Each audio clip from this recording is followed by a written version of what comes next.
Nora has recently graduated with a law degree from Descartes University and joined the law firm Dewey, Cheatham, Howe, and Weissman.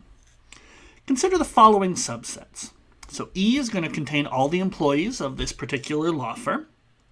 L will be the set of all law graduates, okay, I assume out in the universe. And C contains all the graduates of the University of Canada.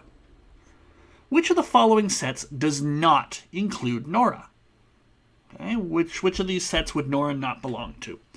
So using the information we've been given, we can talk about sort of the smallest, most bare minimum set involving E, L, and C that Nora might belong to.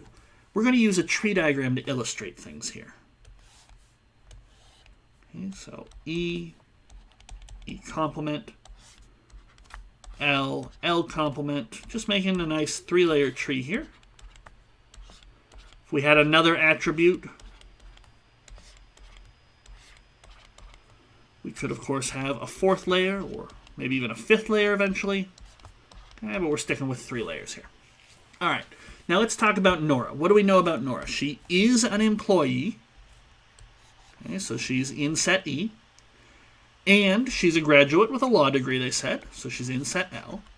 But she graduated from Descartes University, and C is a year graduate of the University of Canada. So she is not in C, so she must be in C complement. Okay, so Nora is represented by this path. I'm sure there are other employees that were law graduates that did not go to the University of Canada. Okay, so it's probably a much bigger set than Nora. But Nora is, at bare minimum, in E intersect L intersect C complement. Let's use different colors to represent the other proposed sets on our tree diagram and see which one does not also highlight this red path that represents Nora. Okay? So C complement. Let's highlight on the tree what C complement would be. Well, that's any path that goes through C complement. And already you can see Nora is going to be highlighted.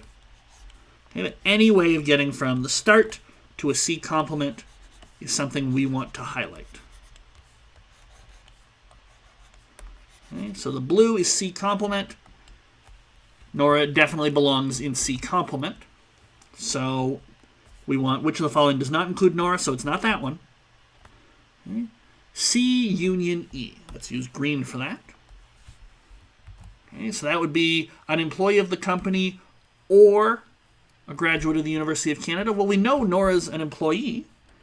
And if we go to the trouble of highlighting E union C, we get these green paths. And you can already see I've already highlighted Nora, so we could just move on.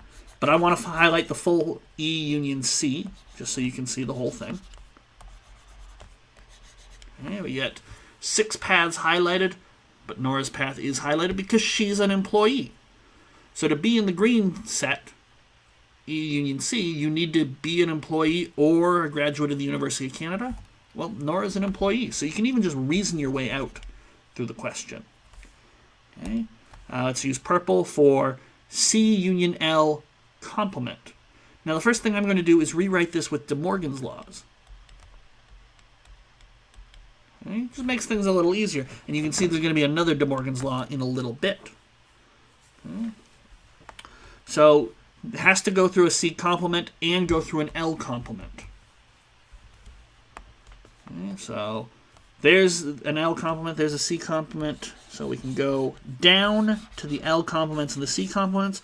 Or maybe it's an employee, not a law employee, or not a law graduate, and not someone who graduated from the University of Canada, and we see Nora's red path is not highlighted here, okay, which means that she does not belong in this set. Okay, so that should be our answer, but let's go through and make sure we understand why Nora belongs to the other set. So let's use yellow for E and L. Just highlight any path that goes through E and goes through L. There's 2 of those paths, and one of them corresponds to that red path of Nora. E intersect L intersect C complement. Okay, so she is in this one, so that's not going to be our answer. Okay. And then using De Morgan's laws, we can say C intersect E complement is just C complement union E complement. So we want any path that goes through an E complement or goes through a C complement. Let's highlight those. Okay. E complement or C complement. We can see we've already got Nora's path highlighted, but just to make sure our answer is complete, put the pink on here. All these pink branches are included in paths. And we get 1, 2, 3, 4, 5, 6 paths from start to finish. Okay, and Nora's path is highlighted, so this is a set she would also belong to. Okay. So you could either not be a graduate of the University of Canada or not be an employee. Well, she's not a graduate of the University of Canada, so we know that that one's not going to be the right answer. So in this case, which of the sets is Nora not included in? The graduates of the University of Canada, or the people who are not either graduates of Canada or graduates with law degrees. So C union L complement. That is our answer.